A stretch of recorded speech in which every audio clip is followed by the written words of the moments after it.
शिवसेना नेते संजय शिरसाट सुमारे 1.5 तासानंतर उपमुख्यमंत्री देवेंद्र फडणवीस यांच्या सागर बंगल्यावरून बाहेर पडलेत।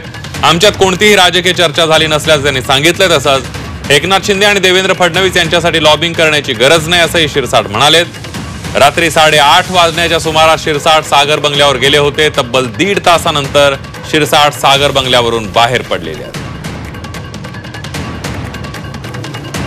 प्रत्येकाला भेटण्याची माझी इच्छा स्वतःची झाली होती, म्हणून मी प्रत्येक नेत्याला भेटणार आहे आणि असलेले संबंध जे आहेत ते आमच्याशी कायम आहेत। म्हणून आजची भेट फक्त मैत्रीपूर्ण भेट होती। चहा पिलो, गप्पा मारल्या आणि कोणतीही राजकीय चर्चा केली नाही। त्यामध्ये देवेंद्र फडणवीस साहेबांची किंवा एकनाथ शिंदे साहेबांची त्यांची एवढी मजबूत पकड आहे, त्यांच्यासाठी एकमेकांसाठी लॉबिंग करण्यासाठी आमच्यासारख्याची गरज नाही।